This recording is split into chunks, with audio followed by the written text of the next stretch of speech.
Hello everyone, my name is Kili Paula Rosano. In this video, I'm going to discuss the three consecutive articles that I chose that all about the natural obligation. The first one is Article 1426. When a minor between 18 and 21 years of age who was entered into a contract without the consent of the parent or guardian, after the annulment of the contract voluntarily returns the whole thing or price received, notwithstanding the fact that he has not been benefited thereby. There is no right to demand the thing or price thus returned. Let's discuss what is Article 1426. When a contract is annulled, a minor is not obliged to make any restitution except insofar as he has been benefited by the thing or price received by him. However, should he voluntarily return the thing or price received, although he has not been benefited thereby, he cannot recover what he has returned. Take note that this article applies only if the minor who has entered into a contract without the consent of his parents or guardian is between 18 and 21 years of age. The law considers that at such age, a minor has already a conscious idea of what is morally just or unjust. Let's have an example. Mark is a minor 18 years old, sold his car for 100,000 pesos to Josh without securing the consent of his parents. He lost 20,000 pesos to a pickpocket, although he was able to deposit the 80,000 pesos in a bank. If the contract is annulled, Mark is obliged to return only 80,000 pesos. However, he has the natural obligation to return the 100,000 pesos. If he voluntarily returns the whole amount, there is no right to demand the same. That's all for Article 1426. Let's proceed to Article 1427. Article 1427. When a minor between 18 and 21 years of age who has entered into a contract without the consent of the parent or guardian voluntarily pays a sum of money or delivers a fungible thing in fulfillment of the obligation, there shall be no right to recover the same from the obliged who has spent or consumed it in good faith.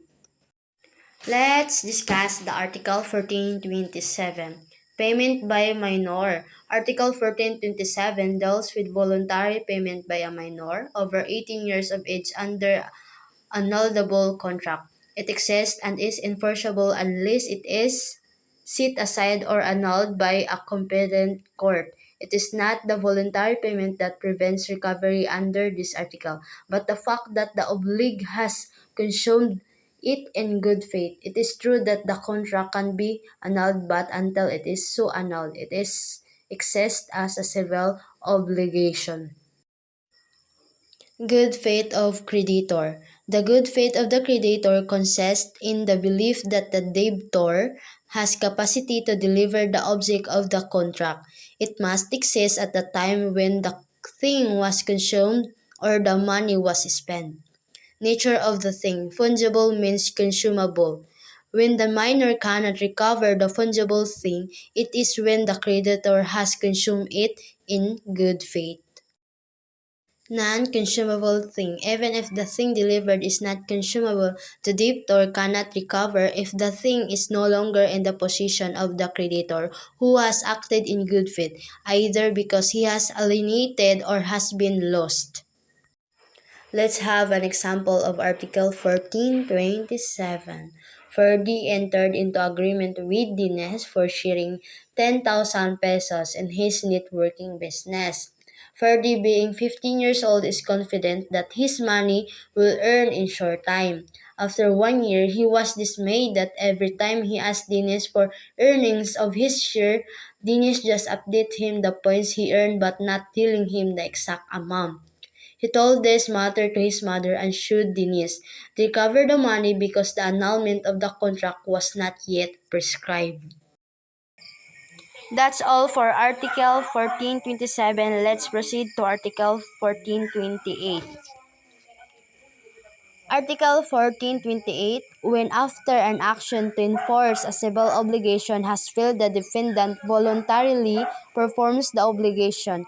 He cannot demand the return of what he has delivered or the payment of the value of the service he has rendered. Let's discuss this Article 1428. The above provision is called voluntary performance despite failed action. This is a natural obligation triggered by the dismissal of the action or unfavorable judgment and the subsequent performance by the defendant of the obligation attempted to be enforced through the failed court action. Again, the consequence is that the defendant who pays or performs cannot recover. Failed is a general term which is not even used in the rules on civil procedure.